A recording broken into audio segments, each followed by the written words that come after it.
Hey guys, welcome to another episode of Amber Unfiltered. Today I wanted to bring you guys a little mini series that I came up with. I think I mentioned this in my How to Train Your Dragon video.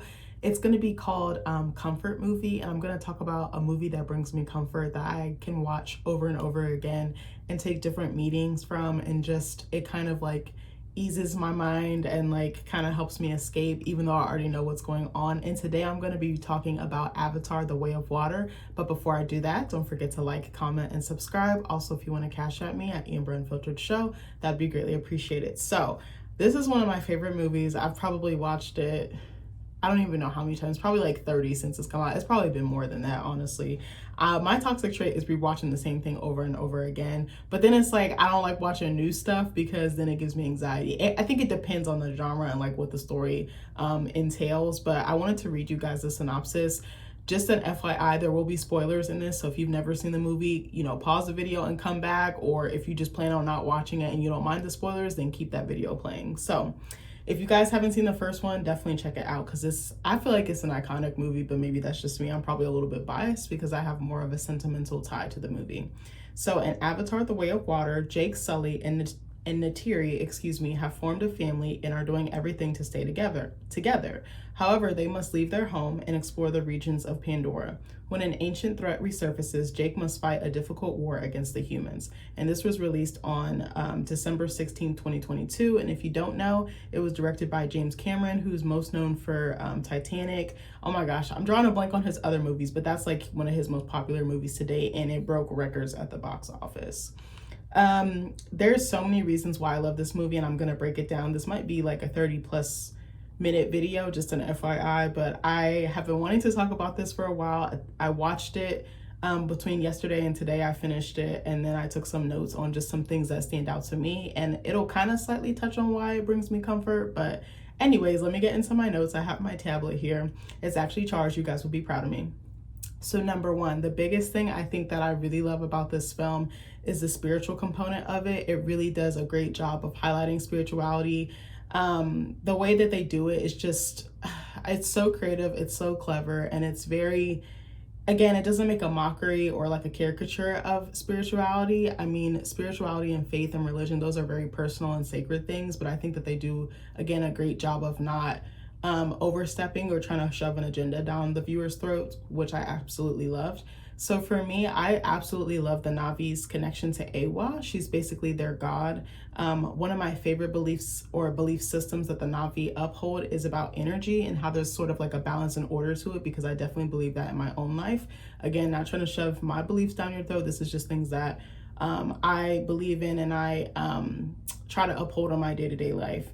I absolutely love the line, all energy is only borrowed and one day you have to give it back, because I definitely believe that is true. I think that we're here, for a certain time, and then, when God needs us, he calls us home, obviously. So I also really love some of the customs or ceremonies that they follow as well. My favorite scene probably, or one of my favorite scenes from this movie, is actually the beginning. It feels so holy. It feels so I don't know if sanctimonious is the correct word to use, but it just feels so holy. It feels so spiritual. It feels so divine.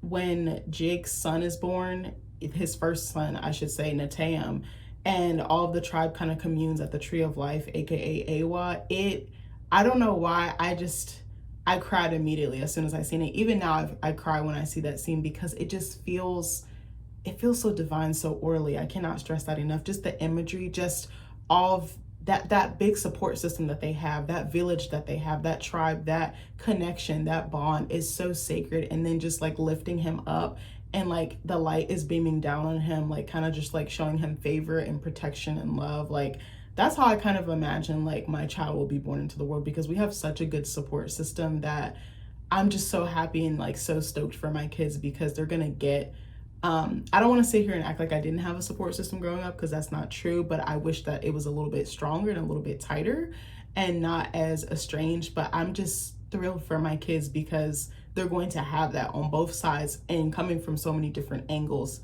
And I'm just happy for them, because I felt like that kid who really wasn't loved, and to know that my kid will be loved 100 times over is just, it's such an honor and it's such a privilege, I feel like. But that scene always breaks me down. I don't know what it is. It's like the score, it's like them humming that little chant that they do. It's just, and it's so like Black or like indigenous. I don't know how to explain it. It feels to me almost like a baptism, like he's being bathed in love, he's being bathed in respect, he's being bathed in protection, loyalty, devotion, sacrifice. Like you can just feel it. Support even. So also when Natiri was mourning Nateum at the beginning and she's like singing and she has like the song chords, like the beads in her hand, I thought that was really a powerful yet very like sad or like mournful scene.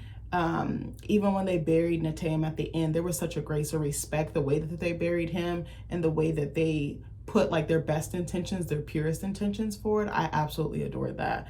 I did put a note in here that said no parent should have to bury their child. It should be the other way around.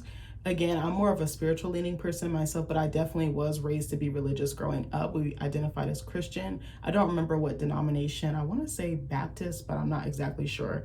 It's been so long since I've been in a church and gone to a church, to be completely honest with you. Again, it's a personal choice. I don't expect other people to follow what I say. Do what works for you. It wasn't until I got older that my beliefs started to shift.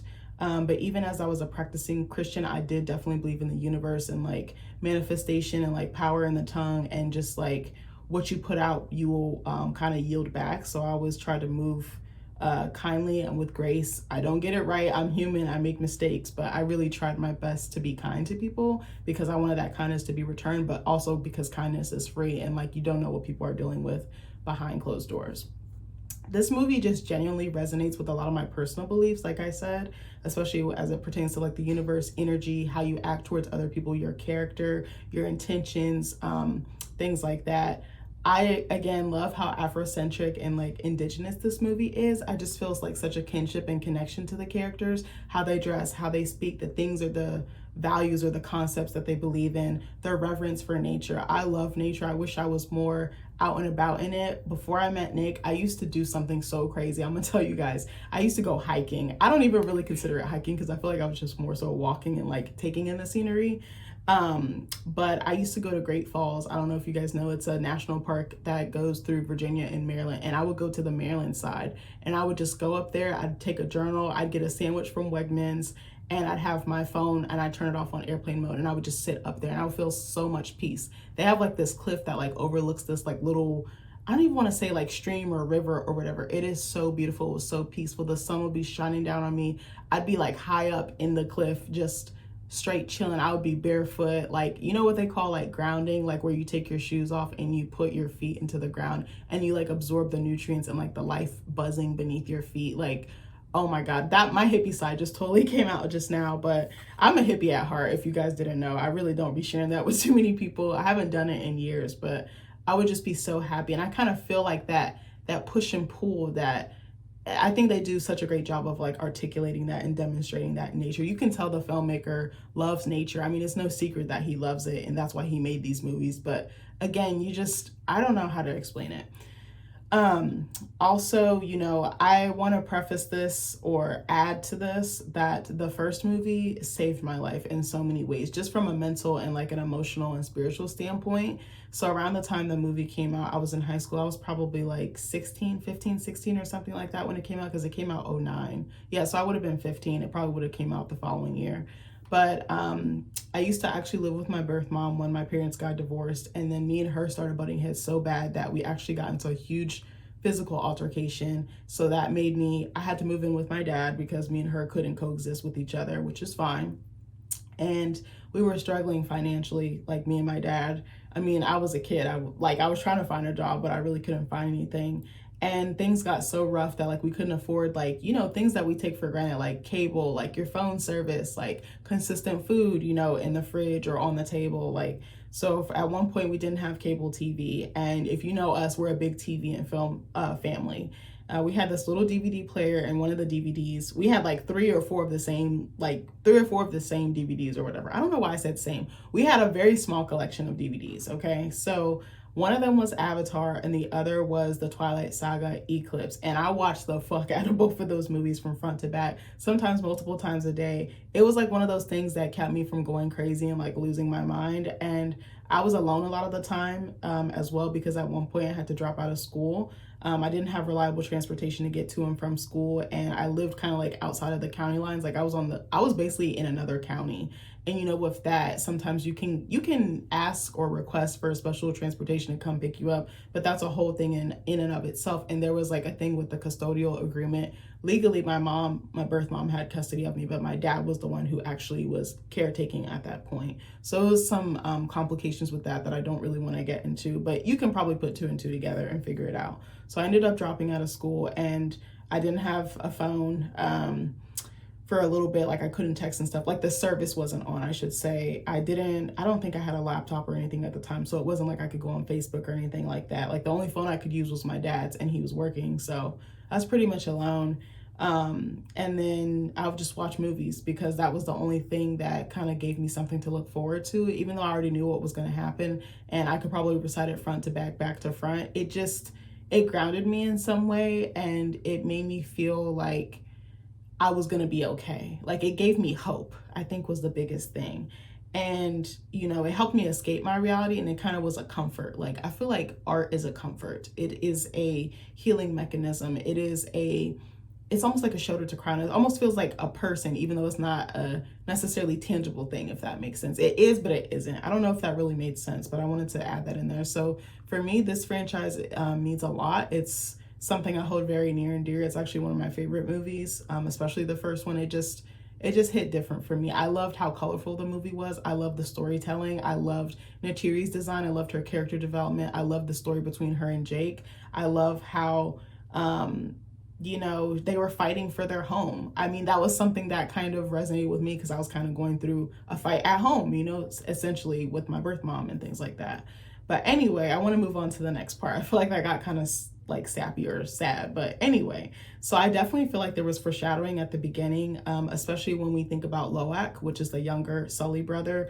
He is very reckless. He's very much like his dad. He is his dad's twin. Like he wants to be in action, he wants to fight, but he's not disciplined. He's not structured. He just kind of goes in guns blazing. He doesn't think about his actions or how they can affect other people. So the Nafi tribe are doing a recon mission with the Sky people. I think there's like a train or something, and there's like supplies and guns and things like that. So they like seize it, and then the Sky people come in, guns blazing, and they're going kind of back and forth. So Loak and Neteyam, I think, are just kind of supposed to be keeping watch. Like, hey, if we see trouble, call dad. But no, Loak was like, yeah, I'm finna go strap up. I'm finna go make it do what it do. And I'm like, boy, go sit down. So then Neteyam gets involved, because he's like, I can't let my baby brother get slaughtered out there like a freaking lamb. So I realized that this was foreshadowing, because it was basically saying that Loak was going to be the death of Neteyam, because he almost died in the beginning of the movie, but then unfortunately later on he does actually die. So I thought it was interesting how Neteyam always feels the need to protect or save his brother, but in the end it actually genuinely costs him. He's almost like, I feel like Neteyam is also like another father figure to his brother. He is like almost like a role model, but then it's like he's so perfect and Loak is not, you know, trying to fall into the footsteps of your sibling that is like the template, the ideal child, the golden child. I feel like that's something we can all relate to in our families. In a way, I feel like Neteyam is also emulating Jake, because he will put his neck on the line in order to save or shield his family or protect his family. And I said, even Natiri's song that she's singing in the beginning is foreshadowing. I was like, they almost kind of gave like hints or little Easter eggs as to what was going to happen as far as like the tension, the rising action, and like the conflict. But I don't know. It was just, I thought it was genius. Like the second or third time I watched it, I was like, oh, it's telling us what's going to happen before we even know what's actually going to happen. So number 3, in this film, I feel like Netiri and Jake have definitely switched places, especially when it comes to like their overall perspective or perception or their temperament, especially like the way that they behave towards their children or react towards their children. If we think about it, Netiri was very rough around the edges in the first movie. She was definitely primal. She was definitely more like, like rah rah, but then she kind of calmed down. I think she's primal in her motherly instincts, but I think she's more soft and maternal and just like well-rounded and like gentle and loving, like most mothers are. And you know, Jake was more soft and loving. He was kind of aloof. He was head over heels the second he saw her. He was kind of like the village idiot that kind of grew on you, you know? but it seems like they switched because now in this movie, Jake is much more tougher. He's like running his family like he's a drill sergeant or a colonel, and it's like that's really not a way to parent because you're probably going to get some rebellion, aka Loak, and the other kids even rebel in their own little ways, but they're not as outright or bold or brash about it the way that Loak is. So I said ever since they had a family, it seems that Natiri's hard edges have softened and Jake has become more tough because he feels he has much more to lose. Technically, both of them do, but Jake is different for him. You know, he was a twin and then he lost his family and now he's gained a new family in the interim. So I don't know, it's just very interesting. But the stakes are just as high for Natiri, I feel, as a mother, because you don't want anything to happen to your babies. So I said, you know, it's not just him or him and Natiri that he has to look after anymore. It's 4 more people. That's 5 people total that he has to look after. That's a lot of responsibility, including keeping himself alive. So I said he basically has his own brood or tribe, essentially. I said he can't afford to lose them, yet he does suffer one casualty, aka Natayam. I said also, don't judge me, guys, but I love the name Natayam. I have thought about using that as a middle name if I ever have a son, but then I'm like kind of paranoid because I'm like, the character dies, so I don't want to put that like energy or emphasis on my son, like that karma, you know, because I'm like, I don't want his fate to be the same as the character's fate, which maybe I'm just paranoid, but I try to think about stuff like that. But I absolutely love the name, but I was like, it's not a normal name, and I was like, I don't even know if people would pronounce it, and I feel like my in-laws will look at me like I'm crazy, but I'm like, I like the name. I love the character, and I absolutely loved him the first time I seen him on screen. So number 4, there are definitely little nods to the first film in the second one, and I feel like it's cool how they pay tribute to it. Some of it, I was like, it was a little cheesy, but I was like, okay, I can appreciate that as a huge fan of the first one. So take the way that Quaritch, you know, clumsily transitions into an avatar the same way that Jake did. They were very clumsy. They didn't have like their motor skills really intact. Quaritch was a little bit more aggressive. Jake just ran away from the lab because he was like, oh my God, I have legs again. Fuck me up. Like, not fuck me up, but he was just like, oh my God, I want to breathe the air. I want to run. I want to stretch. I want to kick. I want to shout. I want to jump. Like he, you know, he was paralyzed. He was a paraplegic. So this was just like candy to him, like dangling a carrot stick in front of a horse or something. But Quaritch was just much more aggressive because he was in fight mode. I feel like there was definitely a lot of fight or flight shown in this movie, but Quaritch is always on guard. He's always on the defense, I feel like. And I was like, that's no way to live. Like, I feel like my blood pressure would be up if I was him, but that's just me. So then I also said, you know, think about the way that Soraya, which is the chief of the Metcaina's clan leader's daughter, how she shows Loak the way of life as it pertains to the Metcaina tribe, similar to how Natiri showed Jake the way of life of the Amaticaya. Even both of their dads were like, hey, you're stuck with the village idiot. You have to show them how to fit in. You have to show them how to adapt to our way of life. It kind of low-key reminded me of Pocahontas now that I think about it, and like John Smith a little bit. So then I said, again, Soraya and Loak have a similar love story or trajectory like Jake and Natiri. I do feel like Soraya is much gentler than Natiri, but she has to present herself a certain way publicly given her royal blood or status. Like she has to carry herself a certain way, and I feel like she can't really get out of line. And so much is on her shoulders, like that weight of responsibility. So I do think there's some similarities between her and Natiri. Number 5. I do feel like this movie does a great job of touching on a parent's worst fear, which is losing their kids. I think the reason that Jake was so hard on his kids was because he didn't want to lose them, and he was fearful. He was so terrified of it. And I think that's a normal response or a normal feeling to have as a parent. You're always going to worry. You're always going to overthink. You're always going to think the worst or jump to the worst because you want your baby to be okay. You would give your life for them, literally. I feel like he was also driven by that fear as well. So I said it's interesting to me how his kids are basically up for collateral damage in Quaritch's eyes because of the unfinished business between Quaritch and Jake from a previous life, you know, when they were human. But even then, Jake converted into an avatar, or he was kind of like doubling as an avatar and a human.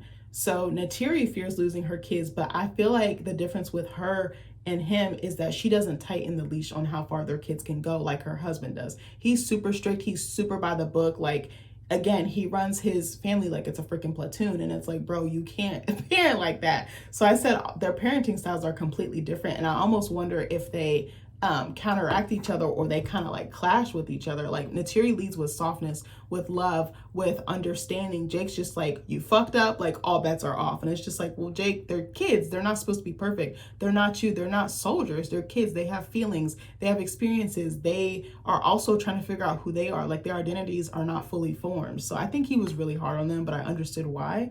I also said that Natiri is like a rose in full bloom, and Jake is kind of like a sidewalk with a million cracks in it. There were lots of themes that I absolutely loved. I feel like this video is about to be long as hell. I'm trying not to make it super long, but some themes that I feel like I mean, obviously family, number one. Or I was gonna say some themes that I really, really loved or that stood out to me. Number one was family, obviously. Even those who aren't related by blood. I feel like sometimes family is the people that you choose. It's not always the unit that you're born into. Take the connection that Spider has with the kids. They're not blood related, but there's a sisterly or brotherly bond that he has with them. Him and Kiri are very close because they're kind of like the outcast, or they're the black sheep of the family. Even how Soraya and her brother start to treat the Sully siblings like brother and sister. Later on, when they're in trouble, they help them. You know, they put their lives on the line to help Loak save Payakan, which is not an easy thing to do, especially because their relationship was so rocky in the beginning, especially between the boys, because it was kind of like a D-swinging contest. Like, you're new here, I'm gonna put you in your place, and they're like, no, like I deserve to be here. Like there was kind of like that ego like thing going, you know, that ego thing going on, that competition. I also wanted to talk about protection because I feel like that's another reoccurring theme throughout the movie. It shows up in different ways, not just physically, sometimes emotionally. I felt like as a viewer, like at the end when the kids have to save their parents, like Loak saving Jake's life at the end and helping him to like slow down his breathing, get him to calm down before they have to make that super deep dive to go back under to get back up. Because the ship is sinking and there's fire all around them, so they have to like really tread lightly. And he's like, you know, I can't lose you too, Dad, like because I already lost my brother. And I thought it was interesting how Loak became like a safety net for his dad. He became a safe place for his dad to land, and his dad had to relinquish that control and trust that his son could get him out of harm's way, which is interesting because usually it's the opposite way. But I think kids can save parents just like parents can save kids. Even the way that Kiri saves Natiri and Tuk, her just being calm, just gentle, kind of like a buoy, just grounding them, helps calm them again when they have to go back underwater to get out of the sunken ship. I just, there were so many that scene actually makes me cry too. Like just the score, just the brilliance, like the light, the coloring of that scene, just how bright it is, and just like not even fun, but like mystical, I think, and connected. I don't know if that makes sense. I also wanted to talk about like unity for a second. Hold on, my stupid tablet's acting up. I think I pressed something and now it's like going all haywire. But the Met Kaina are very skeptical of the Sullys, and then they bring them into the fold. And then eventually the Sullys fight becomes the Met Kaina's fight. And I feel like they're the type of tribe that sees strength in numbers. And that kind of essentially helps them defeat Quaritch and his troops. But it was like a buildup. It didn't just happen overnight. Because at first they were kind of like, the fuck you doing around here? Like, you know, but then they kind of were like, okay, we'll give you a chance to prove yourselves and see if you can adapt. Because we're not going to adapt to you. You have to adapt to us.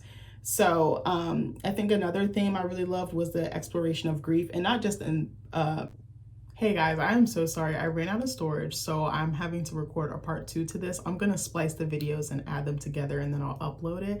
I am so blown, sidebar, because I recorded this amazing review of Baby Girl, the movie with Nicole Kidman, and I can't get the second piece to upload. So I'm just like, damn, I don't want to let this go. I don't want to delete it. But at the same time, I'm like, maybe I need to just cut my freaking losses. My door is closed because my husband is in the shower getting ready. We're about to head to my in-laws for Father's Day. So forgive me if it looks a little off, but I was like, I'm going to try and squeeze this in before I have to go. But anyways, let me go back to some of the themes that I was talking about before that. So I think another one, I can't remember if I said this in the first part, is inner strength. I feel like a lot of the characters had to push themselves in times of crisis or danger and had to go past their normal limits or their normal boundaries. I feel like when Loak, Kiri, and Soraya were saved by Neteyam, who were handcuffed to like the ship's like little, there was like a railing on the ship that oh my gosh, Quaritch's men handcuffed them to. So Loak, after they get freed, Loak tells Neteyam, he's like, hey, we should go back and save Spider, because technically Spider is in prison. He's been like the translator for the Navi, like jarhead mercenaries that Quaritch and his men have now converted into using the avatar bodies. So I was like, they didn't have to do that, but they chose to because he was their brother, technically in the spirit and the heart, maybe not in the flesh, but those other ways. I definitely feel like there's a lot of loss and trauma in this movie. Everyone lost something. Take Ronal, who was the Metcaina clan leader's wife. She lost her Tokun. Natiri and Jake, who obviously lose their firstborn son. If you even think about Loak, who kept fucking up, he kept losing his father's approval and respect. And then finally, by the end of the movie, he's like, I see you. And I'm like, I wish it hadn't taken loss or death for him to see his son and see how valuable he truly is.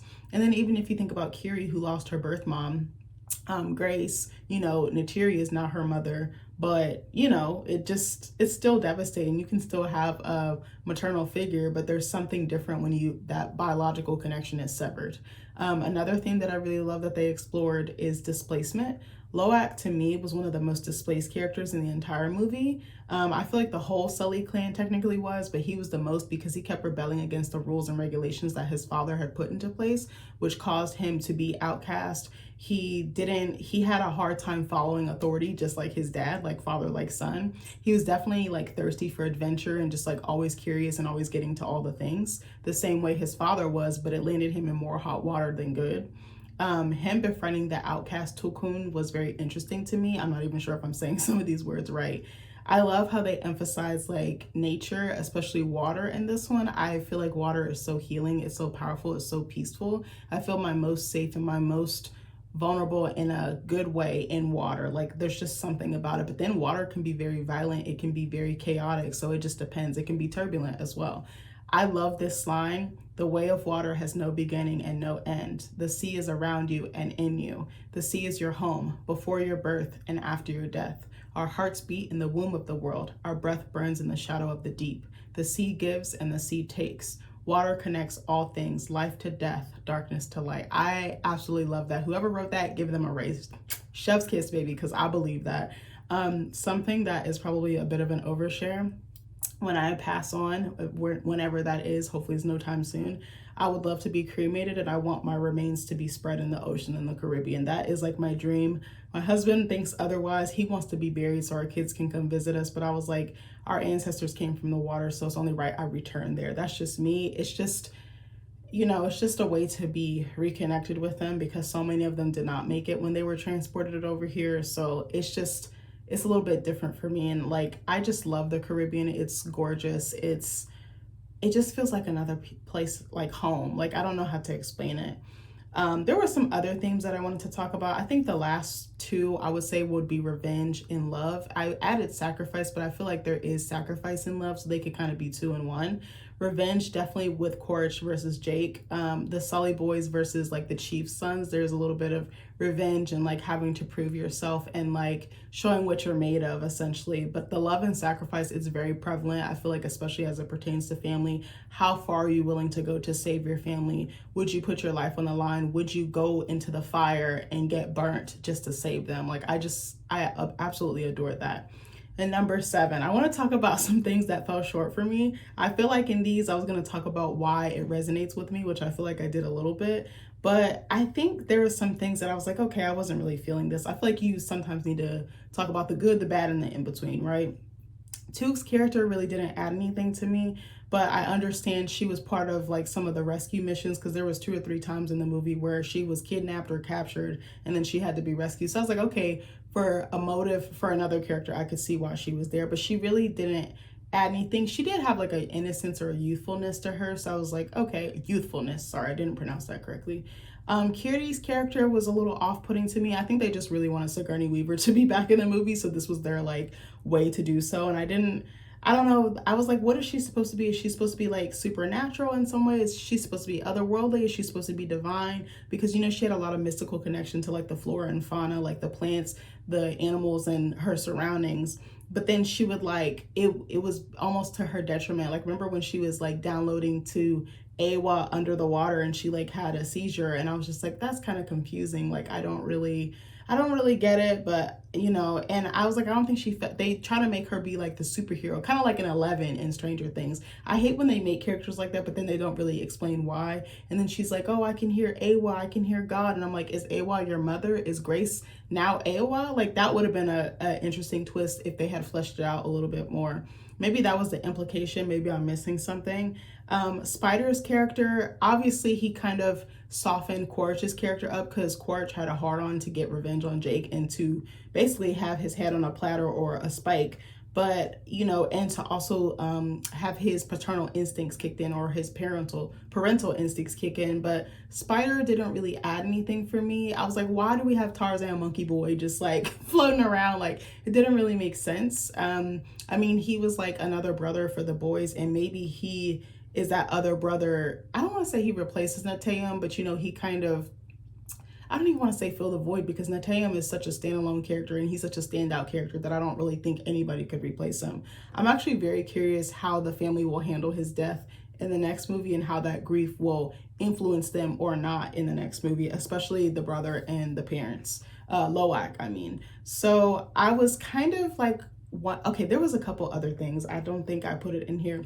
Sometimes when they would hold up the kids' fingers, they'd be like, oh, they have 4 fingers. But I'm like, there's 5. I was like, they have 5 like human hands. I was like, what? Like there was some continuity errors that I was like noticing. I was like, why am I noticing this? Like they would be like, oh, he has 4 fingers, but then they're like, the soldiers are holding up 5. I was like, this makes no sense. And then, oh, it's demon blood and stuff like that. But it's like, you know, okay, something else I want to add. Sorry, I just kind of like randomly went on a segue there, or a tangent. I was like, why did Neytiri not really care for Spider that much? She was like, he needs to be with his own kind. She has such a strong dislike for him. And I'm like, but your husband started off being human, and your kids are technically half human as well. Like they're technically mixed. You know, they have the Na'vi blood and they have the human blood. I was like, that's interesting. She loves all of these people, and she loves Kiri, who came from a human woman. So I was like, okay, this doesn't really make sense. Like that part wasn't very clear to me. And I was like, does she just feel like Spider is too humanized? But I'm like, he was adapting to the Na'vi way as best as he could in his human form. But I didn't really understand that. I was like, your family is basically all hybrids if you really think about it. Edie Falco's character didn't really add anything to the story. General Ardmore, I believe her name was. I feel like she was a carbon copy of Quaritch's character, and she didn't add anything new or exciting to the story. It was just like, okay, how can we pay homage to Quaritch's human form? But I was like, she didn't, like, her motives were made clear to me, but they also didn't register with me. Like they didn't translate or carry over well, I feel like, as a viewer. Like she was there in a flash in the pan and then she was gone. The scientists hunting the Tokun for their Amrita, the fluid in their body, was kind of messed up. I didn't really understand why it kind of felt like more humans were being added into the mix, and I was like, this is like an extraterrestrial battle, I feel like, a little bit. Yes, there are humans, you know, sky people and stuff like that, but I'm like, in actual Pandora, I know that they were like colonizing it, you know. I couldn't really understand why the scientist aspect was in there. I think it was to round out the Tokun, the lone Tokun, Payakan's story arc, but it didn't really like, it was like I don't know, it like served the story, but then again it didn't for me, and I don't know how to explain how it didn't. It just kind of seemed random, like it was thrown in there, but then at the end it kind of like solidifies, like that final act where they're on the ship and like all hell is breaking loose. Like I actually really love that scene, but the scientists kind of pissed me off. They didn't really add anything to me. I did definitely feel like, I put a note in here that said the sky people were definitely trying to colonize Pandora, and it didn't exactly work out. I hated how General Ardmore was like, you have to pacify the hostiles, and it's like, damn, that definitely gave like Pocahontas savages. I was like, oh my god, this is crazy work. And I was like, well, the Na'vi aren't gonna go down without a fight. Like, you guys, Earth is dying and you need a new place, but you're going to do it at the expense of the native group that's already there. And it kind of definitely reminded me of like the Native Americans and like African tribes and other indigenous groups. I'm not super educated on that topic, but it definitely called that to mind. I also was like, why the fuck did Jake run instead of fighting? Because I was like, he's supposed to be this amazing warrior. He's supposed to be like a soldier through and through. But I was like, okay, I guess running was his attempt at making peace. He was putting down the gun. He was putting down the axe. He was putting down the bow. because by doing that, it made it safer for his family, at least in his mind. But I was like, he's a soldier. Like, he's the type of guy that will fight tooth and nail to the death, to the last drop of blood is shed. I was just like, I don't really get that. But I was like, again, parenting changed him and made him realize I can't be fighting all the time. It's going to wear me the fuck out, and it's going to trickle down into my family structure and the sanctity or the foundation of it. Overall, I still absolutely love the movie. It does have its flaws. I don't have all of them listed out in the video, but I do enjoy how visually gorgeous it is. The water sequences are my favorite, especially when Soraya and her brothers are showing the Sully children how to ride. Oh my God, I forgot what they're called. The little whale looking things with the wings or whatever, like just showing them how to adapt and how to get used to their surroundings. And I love how colorful it is, how the design and like the animals that are underwater, like it's just so gorgeous. I love the depiction of water and how they use the water to their benefit, because I think there's a stigma with water, especially for people of color. We're terrified to go in the water, but it's actually very freeing, very liberating, and it can be safe, but it can also be very violent. I want to add that as well. But I love how they're just using what's at their disposal and like honoring it and treating it with such care and compassion and respect that it kind of like gives it back. Again, give and take. The energy is give and take. I do love the character designs, especially Natiri's. That little, like, not a headdress, what's it called? It looked like a little, like almost like a bra or something she had with like feathers or something. I love the outfit that she's wearing. Unfortunately, when she's mourning her son, she's got like that little headdress on, and she's got like the black war paint, and it was like a woven design, like a crochet type of design. She looked absolutely beautiful. I love Jake's design. I love how he has like the locks now. He's more militaristic. He's more primal looking, but also very like indigenous and like Afrocentric. Like he's completely converted into Na'vi life, and now he blends in better. I love the Met Cayenn's design. It was just really cool. I love how they like gave them like the aerodynamics with the tail. I love Ronal's dress. I love her husband's dress. I'm drawing a blank on his name. I love the tribal tattoos. It immediately reminded me of like the Maori people, which I believe James Cameron said he was influenced by because he went to, was it the Great Barrier Reef? I think was what inspired him for this movie. The elaborate woven huts that they live in, just the design of like the fabrics and, you know, the furniture, the decor, it was just utterly beautiful. The way like that they commune with the creatures that like inhabit their island was just so powerful to me. And like, I was like, in my mind, like when I get older, I feel like I'm gonna be like 50 when this happens or something. I don't know. I just see myself living off the grid. I've always wanted to do this like on an island.